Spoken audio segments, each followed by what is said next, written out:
نحمده ونصلي على رسوله الكريم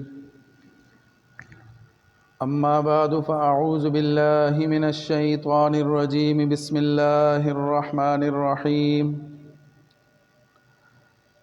شهر رمضان الذي أنزل فيه القرآن هدى للناس وبينات من الهدى والفرقان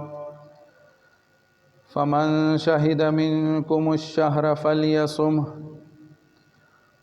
صدق الله مولانا العظيم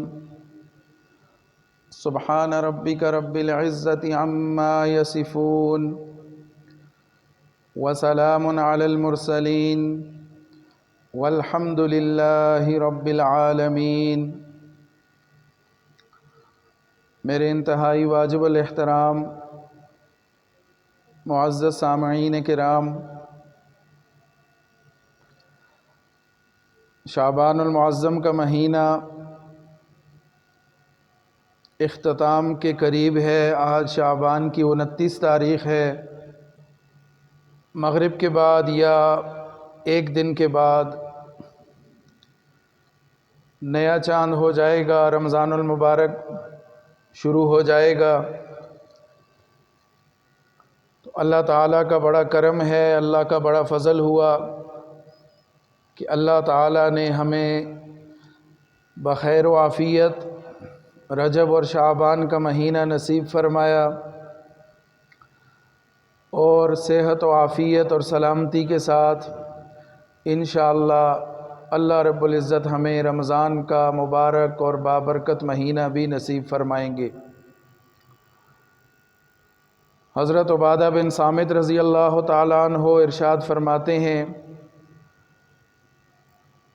کہ رسول اللہ صلی اللہ علیہ وسلم ایک مرتبہ رمضان کے قریب فرمانے لگے کہ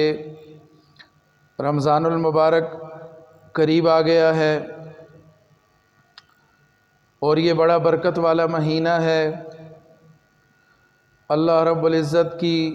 خصوصی توجہ بندوں کی طرف اس مہینے میں ہوتی ہے، اور پھر اس مہینے میں اللہ رب العزت لوگوں کے گناہوں کو معاف فرماتے ہیں، خطاؤں کو معاف فرماتے ہیں، درگزر کرتے ہیں۔ اور اس مہینے میں اللہ رب العزت کی خصوصی رحمت اور بخشش انسانوں کے لیے عام ہو جاتی ہے۔ اللہ تعالیٰ کی خصوصی رحمت کا نزول ہوتا ہے۔ اللہ تعالیٰ اس میں خطاؤں کو معاف فرماتے ہیں اور دعاؤں کو قبول کرتے ہیں۔ انسان اللہ سے دعا کرتا ہے، اللہ سے جو طلب کرتا ہے اللہ تعالیٰ اس کو عطا کرتے ہیں، خصوصاً مغفرت اور بخشش، کہ اللہ تعالیٰ کی رحمت اس مہینے میں اتنی وسیع ہو جاتی ہے کہ اللہ تعالیٰ بہت سارے گناہگاروں کو اس مہینے کی برکت سے بخش دیتے ہیں۔ تو پھر رسول اللہ صلی اللہ علیہ وسلم نے فرمایا کہ اللہ تعالیٰ تمہارے تنافس کو دیکھتے ہیں، یعنی تمہاری نیکیوں کے لیے جو حرص ہے، نیکیوں کے لیے جو تمہاری طلب ہے، تو تمہاری خواہش ہے، اور ایک دوسرے پر سبقت لے جانے کا جو جذبہ ہے، اس کو اللہ تعالیٰ دیکھتے ہوئے پھر ملائکہ پر فخر کرتے ہیں۔ تو نیکیوں میں رغبت، نیکی میں ایک دوسرے سے آگے بڑھنا، اور اس حوالے سے حرص رکھنا، کوشش کرنا اور نیکی کی لالچ رکھنا، یہ بڑا پسندیدہ ہے اللہ کے ہاں۔ اللہ تعالیٰ جب دیکھتے ہیں کہ میرا بندہ نیکی کے لیے کوشش کر رہا ہے، آگے بڑھ رہا ہے، اور اس فکر میں ہے کہ کسی طرح میں زیادہ سے زیادہ نیکیاں اپنے دامن میں سمیٹ لوں، زیادہ سے زیادہ نیک کام کر لوں اور دوسروں سے اس میں آگے بڑھ جاؤں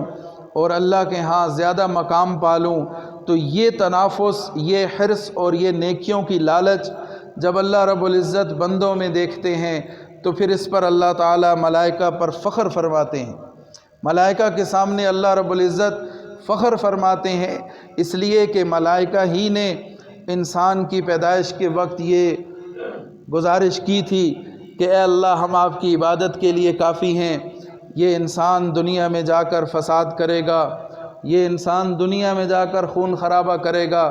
اور اس قسم کی باتیں عرض کی تھیں کہ اور خدشات کا اظہار کیا تھا کہ انسان کی پیدائش کے بعد یہ مسائل ہو سکتے ہیں، تو ہم آپ کی بندگی کے لیے عبادت کے لیے کافی ہیں، ہم کسی قسم کی کوئی کسر نہیں چھوڑ رہے، ہم آپ کی بندگی کے لیے ہر دم حاضر ہیں۔ لیکن اللہ رب العزت کی جو منشا تھی، اللہ نے اس کے مطابق دنیا کو وجود بخشا، انسان کو دنیا میں مبعوث کیا، اور پھر جب انسان اللہ رب العزت کے سامنے سجدہ ریز ہوتا ہے، جب اللہ کے سامنے سر جھکاتا ہے، اللہ کے حکم اپناتا ہے، ان پر عمل کرتا ہے، اللہ کے حکموں کے مطابق زندگی گزارتا ہے، تو پھر اللہ تعالیٰ ملائکہ پر فخر فرماتے ہیں کہ دیکھو یہ میرا بندہ کہ جس کے بارے میں تم نے خدشات کا اظہار کیا تھا کہ یہ دنیا میں آ کر فساد کرے گا، یہ خون خرابہ کرے گا، یہ دیکھو میرا بندہ رات کو اٹھ کے تہجد کے لیے کھڑا ہے، یہ میرا بندہ صبح سے لے کر شام تک میرے حکم پر، میری خواہش کے مطابق اور مجھے راضی کرنے کے لیے، میرا حکم پورا کرنے کے لیے بھوکا پیاسا وقت گزار رہا ہے، یہ میرا بندہ دن میں بھی میری عبادت کر رہا ہے، رات میں بھی میری عبادت کر رہا ہے، اور نیکیوں میں ایک دوسرے سے بڑھنے کی کوشش کر رہا ہے۔ تو فرمایا کہ جب اللہ تعالیٰ تمہارے تنافس کو دیکھتے ہیں، تمہاری نیکیوں کی حرص اور محبت اور چاہت کو دیکھتے ہیں، تو ملائکہ سے فخر کرتے ہیں، اور پھر فرمایا کہ اللہ کو اپنی نیکی دکھلاؤ۔ یہ میں حدیث کا مفہوم بیان کر رہا ہوں کہ حضرت عبادہ بن صامت رضی اللہ تعالیٰ عنہ نے فرمایا کہ رسول اللہ صلی اللہ علیہ وسلم رمضان کے قریب فرمانے لگے کہ رمضان کا مہینہ آ چکا ہے، اور یہ رمضان کا وہ مہینہ ہے کہ جس میں اللہ تعالیٰ کی رحمت خاصہ نازل ہوتی ہے، اللہ تعالیٰ خطاؤں کو معاف فرماتے ہیں، اللہ تعالیٰ دعاؤں کو قبول کرتے ہیں، اور اللہ تعالیٰ تمہارے دل کی چاہت اور رغبت اور تنافس کو دیکھ کر ملائکہ پر فخر کرتے ہیں۔ پس تمہیں چاہیے کہ اللہ کو اپنی نیکی دکھلاؤ، اللہ کو کر کے دکھاؤ، اللہ کو اپنی طلب ظاہر کر کے دکھاؤ، اللہ سے مانگ کر دکھاؤ، اللہ کے سامنے سر جھکا کے دکھاؤ، اللہ تمہاری بخشش کا سامان کیے بیٹھا ہے، اللہ تعالیٰ تمہیں بخشنے کے لیے تیار ہے، تم اللہ کے سامنے اپنی طلب ظاہر کرو۔ اور پھر آخر میں فرمایا کہ بد نصیب ہے وہ شخص، بد نصیب ہے وہ شخص کہ جو اس مہینے کو پائے، اس بابرکت مہینے کو، اس عظمت والے مہینے کو، اس فضیلت والے مہینے کو پائے، اور اس کی فضیلت سے، اس کی برکت سے محروم رہ جائے۔ اور یہ کس صورت میں ہوگا؟ کہ جب گناہوں سے بچنے کی کوشش نہ کی جائے۔ اللہ تعالیٰ کی چند ایام میں خصوصی بخشش کا اللہ تعالیٰ معاملہ فرماتے ہیں، تو وہاں پر بھی احادیث سے یہ پتہ چلتا ہے کہ چند لوگ ایسے ہوتے ہیں کہ جن کی بخشش ایسی راتوں میں اور ایسے ایام میں بھی نہیں ہو سکتی۔ اس کی وجہ کیا ہے؟ کہ وہ گناہوں کے عادی ہوتے ہیں، شراب کا عادی، ناحق قتل کرنے والا، سود کھانے والا، ماں باپ کا نافرمان، اور اس طرح کے دیگر کبائر میں مبتلا شخص اگر وہ مہینہ رمضان کا بھی پالے اور اپنے گناہوں سے نہ بچے، تو اس کو اس مہینے سے بھی محرومی کے سوا کچھ نہیں ملتا۔ تو فرمایا اس حدیث میں کہ بڑا ہی محروم اور بدبخت ہے وہ شخص کہ جو اس رمضان کے مہینے کو پالے اور اس کے باوجود اس کی رحمتوں اور برکتوں سے محروم رہ جائے، اور اپنی مغفرت نہ کروا سکے، اللہ سے اپنی بخشش نہ کروا سکے۔ تو اس لیے ہمیں اس بات کی طرف خصوصی دھیان اور توجہ کرنی ہوگی کہ یہ جو بابرکت مہینہ چند گنے چنے لمحات باقی ہیں، چند گھنٹے باقی ہیں، اگر کل روزہ ہو جاتا ہے یا اگر کل نہ ہو سکا تو اتوار کے دن روزہ ہوگا، تو یہ جو چند گھڑیاں ہیں، چند ساعتیں باقی ہیں، اس کے بعد وہ رمضان کا بابرکت مہینہ شروع ہونے کو ہے۔ تو ہم اس سے قبل رمضان شروع ہو ہم اپنی تیاری مکمل کر لیں، اللہ کے سامنے توبہ استغفار کر لیں، اپنے معاملات کو درست کر لیں اور تقوی اختیار کرنے کی کوشش کریں۔ گزشتہ جمعے پر بھی تقوی کے حوالے سے بات ہوئی تھی، اور اسی رمضان کی تیاری کے حوالے سے بات ہوئی تھی کہ رمضان سے قبل ہم دعا کا اہتمام کریں، اللہم سلمنی لرمضان وسلم رمضان علی وسلمہ لی متقبلا، اور اللہ تعالیٰ سے مانگیں، بخشش مانگیں، اللہ تعالیٰ سے رحمت مانگیں، اور رمضان کی برکات زیادہ سے زیادہ حاصل کر سکیں۔ اس کے ساتھ ساتھ یہ گزارش کی تھی کہ اپنے ضروری کاموں سے خود کو نمٹا لیں اور فارغ کر لیں، ساتھ ساتھ جو حقوق واجبہ ہیں ان کی ادائیگی کی صورت ہم بنا لیں۔ حقوق العباد میں کہیں کمی کوتاہی ہے تو اس حوالے سے اپنی اصلاح کر لیں، کسی کے ساتھ کوئی ناراضگی چل رہی ہے، کوئی جھگڑا چل رہا ہے، ان مسائل کو دور کر لیں، ختم کر لیں، دل سے نکال دیں، دل کو صاف کر لیں، اور سچی توبہ کر کے پاک صاف ہو کے ہم رمضان المبارک کا استقبال کریں اور اس مہینے کو نیکی اور تقوی کے ساتھ گزارنے کی کوشش کریں۔ اور تقوی کے حصول کے لیے اللہ تعالیٰ سے مانگنا ہے، اللہ تعالیٰ سے استقامت اور ہمت مانگنی ہے کہ اللہ تعالیٰ کی دی ہوئی توفیق اور ہمت کے بغیر گناہوں سے بچنا آسان نہیں ہے۔ جیسا ماحول ہے، جس قسم کے حالات چل رہے ہیں، تو گناہوں سے بچنا ایک ہی صورت میں ممکن ہے کہ اللہ کی خصوصی مدد ہو، اللہ تعالیٰ کی نصرت ہو، اللہ سے گڑ گڑا کے مانگا جائے، اللہ سے توبہ استغفار کی جائے، تو اپنے گناہوں سے سچی توبہ اور اللہ تعالیٰ سے اس توبہ پر قائم رہنے کے لیے استقامت مانگنی ہے، حوصلہ مانگنا ہے کہ اللہ تعالیٰ ہمیں اس پر قائم اور دائم رکھے۔ اور ایک حدیث کا تذکرہ ہوا تھا، حضرت جابر بن سلیم رضی اللہ تعالیٰ عنہ کی حدیث، کہ وہ فرماتے ہیں، جس کا مفہوم یہ ہے کہ میں رسول اللہ صلی اللہ علیہ وسلم کی خدمت میں حاضر ہوا اور آپ صلی اللہ علیہ وسلم صحابہ کے درمیان تشریف فرما تھے، تو کہنے لگے کہ میں نے حضور سے پوچھا کہ آپ مجھے کچھ وصیت فرمائیں، کوئی نصیحت فرمائیں، تو رسول اللہ صلی اللہ علیہ وسلم نے جو پہلی نصیحت کی، فرمایا کہ تقوی اختیار کرو، اللہ کا خوف رکھو دل میں، اللہ سے ڈرو، تقوی اختیار کرو، نیکیوں کی طرف رغبت کرو اور گناہوں کو چھوڑ دو۔ تقوی کا حکم دیا، تقوی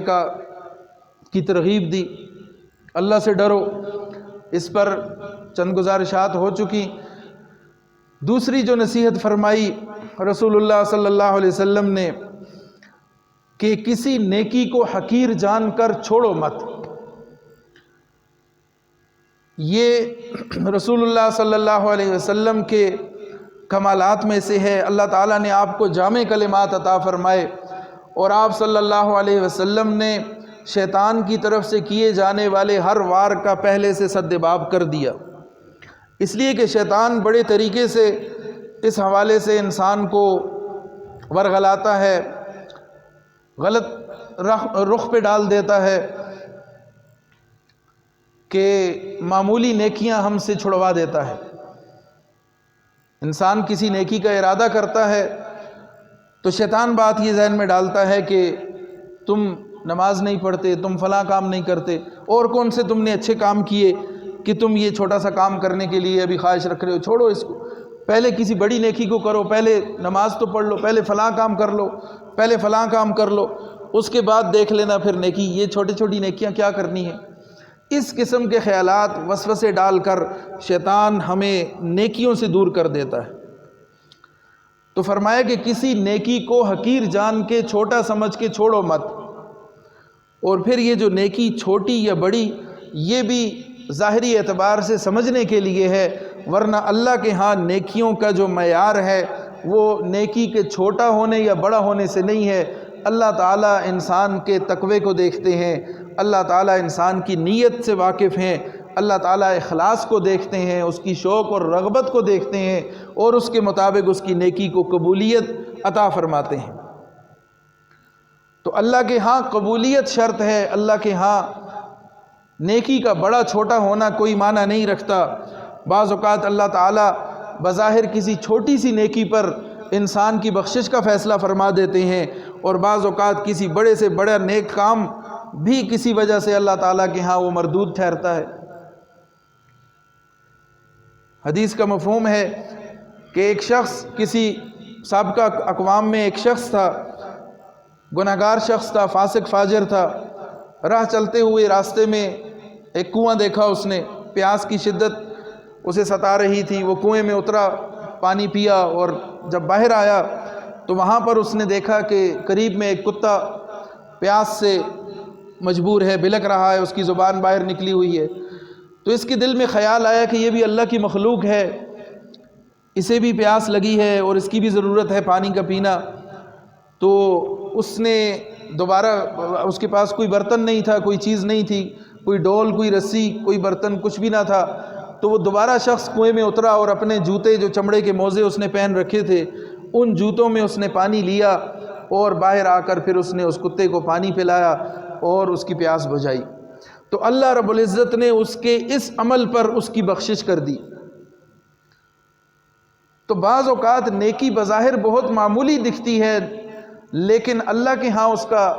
وزن بہت ہوتا ہے، اللہ کے ہاں وہ قبول کر لی جاتی ہے، تو وہ بہت ساری بڑی نیکیوں سے بھی آگے بڑھ جاتی ہے۔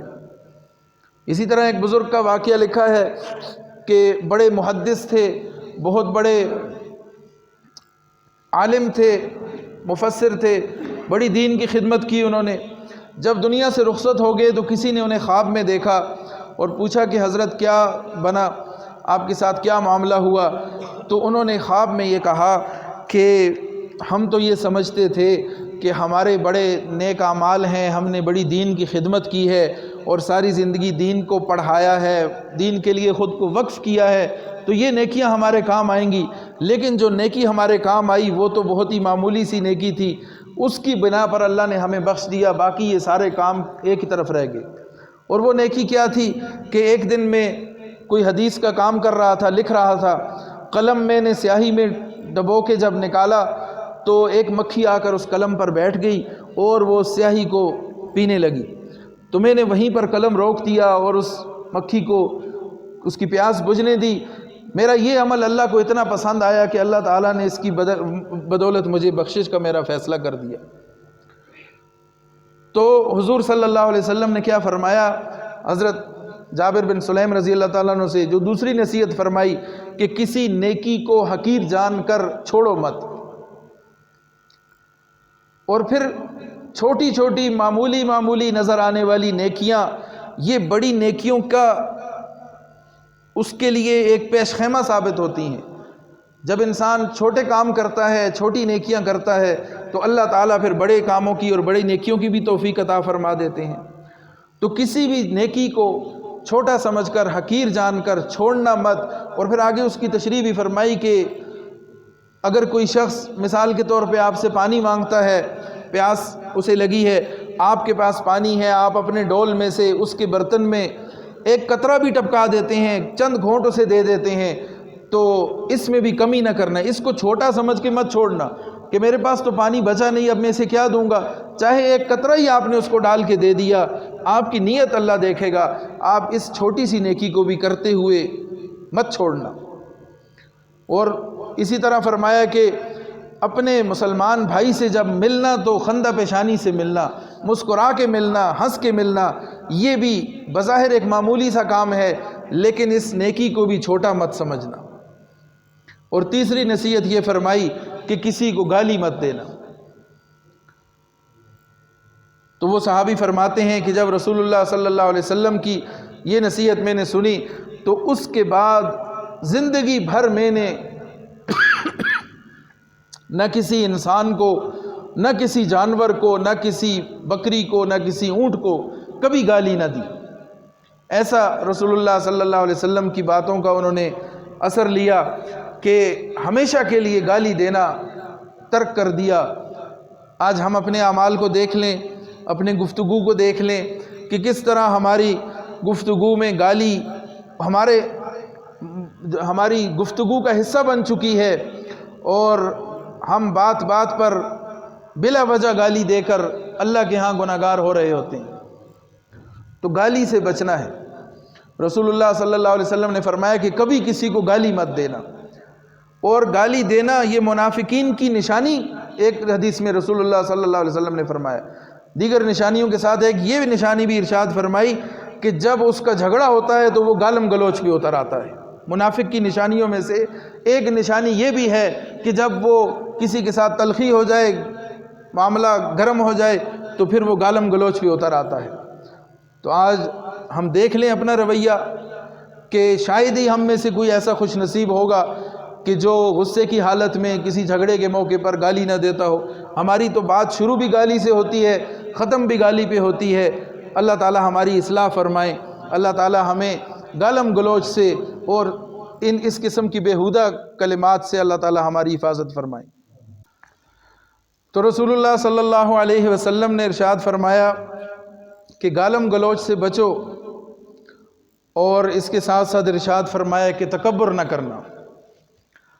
اللہ تعالیٰ کو تکبر پسند نہیں ہے، اللہ تعالیٰ تکبر کو ناپسند کرتے ہیں، اور تکبر اللہ رب العزت کی چادر ہے، اور جو شخص تکبر کرتا ہے وہ گویا کہ اللہ تعالیٰ کی چادر کو کھینچنے کی کوشش کرتا ہے، اور یہ اللہ تعالیٰ کسی صورت میں برداشت نہیں کرتے۔ تکبر کرنے والا اللہ تعالیٰ کے غصے کو دعوت دینے والا ہے، اس لیے فرمایا کہ تکبر نہ کرنا، اور ساتھ ارشاد فرمایا کہ تکبر کی وجہ سے اپنے کپڑوں کو، اپنے ازار کو، اپنی شلوار کو ٹخنوں سے نیچے نہ کرنا، ہو سکے تو نصف پنڈلی تک اپنی ازار کو بلند کر کے رکھنا، اٹھا کے رکھنا، اور کم سے کم یہ ہے کہ اپنے ٹخنوں کو مت ڈھانکنا۔ تکبر کی وجہ سے اپنے کپڑوں کو لٹکا کے مت رکھنا۔ اور پھر آخری نصیحت یہ فرمائی کہ اگر کوئی تمہیں گالی دے یا کسی بات پر طعنہ دے تو جواب میں اس کو گالی دینا یا اس کے کسی عیب کو تلاش کر کے اس کو طعنہ دینا، یہ ہرگز نہ کرنا۔ کوئی تمہیں گالی دے یا طعنہ دے، کسی بات پر تمہیں ملامت کرے، تمہارا کوئی عیب نکالے، تم پر جرح کرے، تم پر انگلی اٹھائے، تو جواب میں تم اس کے کسی عیب کو تلاش کر کے اس پر انگلی ہرگز مت اٹھانا۔ تمہارا یہ عمل تمہارے لیے اجر و ثواب کا باعث بنے گا، اور تمہارا یہ عمل اس شخص کے لیے وبال کا باعث بنے گا۔ تو خود سے بدلہ لے کر، خود سے جواب دے کر اپنے اس اجر و ثواب کو ضائع مت کرنا۔ اللہ تعالی ہمیں ان باتوں پر عمل کی توفیق عطا فرمائے، اللہ تعالی ہمیں ان نصیحتوں کو عملی طور پر اپنانے کی توفیق عطا فرمائے۔ رمضان کا بابرکت مہینہ ابھی شروع ہی ہونے والا ہے، اور اس حوالے سے ہمیں اپنے اعمال کو، اپنے رویے کو درست کرنا ہے، اور اپنے اوقات کو ضائع ہونے سے بچانا ہے۔ رمضان کے مہینے میں جو خاص اوقات ہیں، سحری کے وقت دعا کا اہتمام ہو، افطاری کے وقت دعا کا اہتمام ہو، عصر کے بعد کا وقت بڑا قیمتی وقت ہے، اس وقت میں دعا کا اہتمام ہو۔ پھر چونکہ سویرے اٹھنا ہوتا ہے تو تہجد کی توفیق مل جاتی ہے، بڑے آرام سے تہجد کی پابندی کی جا سکتی ہے، تہجد کا اہتمام ہو، ساتھ ساتھ مغرب کے بعد 6 رکعت اوابین کے نوافل، اس کا اہتمام ہو جائے۔ رمضان کے مہینے میں مستقل ہم اس عمل کو اپنا لیں، اس لیے کہ ایک نفل کا ثواب فرض کے برابر اور فرائض کا ثواب 70 گنا بڑھ جاتا ہے۔ تو جب اللہ تعالیٰ کی طرف سے اتنی بخشش اور کرم کا معاملہ ہوتا ہے تو ہم کیوں نہ پھر اس موقع سے فائدہ اٹھائیں۔ پھر گناہوں سے بچنا، جب اعمال پر ثواب بڑھتا ہے تو گناہوں پر عذاب بھی بڑھ جاتا ہے۔ جن ایام میں اللہ رب العزت کی خصوصی رحمت سے نیکی کی قیمت بڑھ جاتی ہے، نیکی کا ثواب اور فائدہ بڑھ جاتا ہے، اسی طریقے سے ان ایام میں گناہ کرنے پر گناہ کا عذاب بھی بڑھ جاتا ہے۔ تو کوشش کریں کہ ہم گناہوں سے اجتناب کریں۔ بعض گناہ تو مستقل ہمارے ساتھ چمٹے ہوئے لگے ہوئے ہیں۔ داڑھی منڈانا، کترانا، ایک مٹھی سے کم رکھنا مستقل ایک گناہ ہے جو ہم ہر وقت اپنے ساتھ لیے پھرتے ہیں، اور اسی طرح شلوار ٹخنوں سے نیچے رکھنا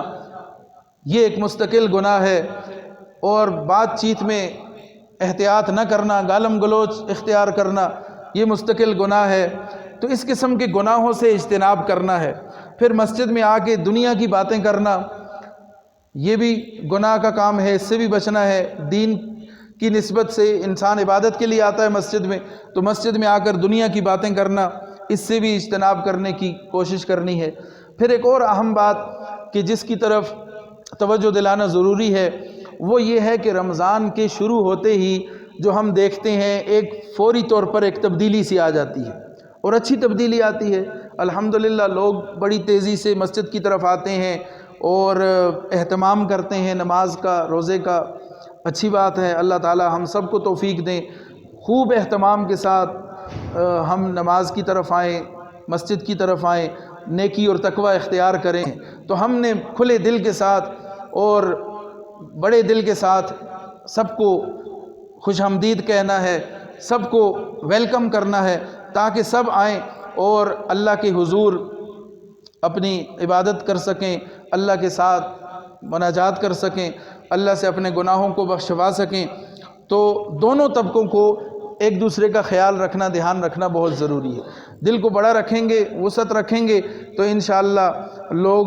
مسجد کی طرف آئیں گے، شوق سے آئیں گے، اور ہمارے کسی رویے سے کوئی متنفر نہ ہو، اس کی ہم نے کوشش کرنی ہے۔ اور آخری بات کہ گزشتہ سال 1 مارچ کو آپ کو یاد ہوگا جمعے کا دن تھا اور ہماری مسجد کا افتتاح ہوا تھا، پہلا جمعہ ہوا تھا۔ حضرت مولانا ارشد الحسینی صاحب دامت برکاتہم العالیہ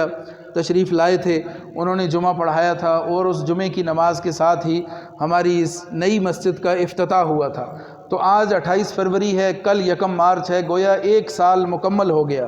اس پر ہم سب اللہ کا شکر ادا کرتے ہیں کہ اللہ تعالیٰ نے بڑا کرم کیا کہ بخیر و عافیت یہ پورا سال گزرا۔ اب اس سارے منظرنامے میں سب سے پہلے تو اس مسجد کی ایک تو تعمیر ہے کہ کس طریقے سے اللہ تعالیٰ نے صرف 2 سال کے مختصر وقت کے اندر اللہ تعالیٰ نے یہ سارا نقشہ ہمیں عطا کر دیا۔ یہ اللہ کی دین سے ہوا، اللہ کے فضل سے ہوا۔ ہم اللہ کا شکر ادا کرتے ہیں کہ اللہ تعالیٰ نے یہ توفیق عطا فرمائی کہ ہم اللہ تعالیٰ کے اس گھر کو بنانے والوں میں شامل ہوئے۔ اللہ تعالیٰ اس کو قبول فرمائے، اللہ تعالیٰ اس اپنے گھر کو ہمیشہ آباد رکھیں۔ تو اس کی تعمیر ہو گئی، الحمدللہ ایک مرحلہ مکمل ہوا، چند کام ضروری کام باقی ہیں، اللہ کرے گا کہ انشاءاللہ وہ بھی مکمل ہو جائیں گے۔ تو کل اب تک جو لاگت اس پر آ چکی ہے تقریباً 1.5 کروڑ کے قریب یہ رقم لگ چکی ہے، اور جو میرا اندازہ ہے تقریباً کوئی 10 سے 15 لاکھ مزید ہو تو انشاءاللہ اس کے سارے کام مکمل ہو جائیں گے۔ اب یہاں پر یہ بات بھی ذہن میں رکھیں کہ بعض دفعہ جب بات کی جاتی ہے کہ مسجد کے کچھ کام باقی ہیں تو عموماً یہ جواب دیا جاتا ہے کہ جی مسجدوں کے کام تو چلتے رہتے ہیں۔ دنیاوی اعتبار سے ہم اپنے کسی کام کو تاخیر کرنا گوارا نہیں کرتے، تو کوشش یہ کریں کہ مسجد کا کام بھی تاخیر سے نہ ہو، جتنا جلدی تکمیل تک پہنچ جائے اتنا اچھا ہے۔ اس لیے کہ عمومی طور پر ایک فضا ہے کہ بعض جگہ ہم دیکھتے ہیں کہ مسجدوں کے کام لگے ہی رہتے ہیں، وہ عمر بھر کے لیے زیر تعمیر ہوتی ہیں وہ مسجدیں۔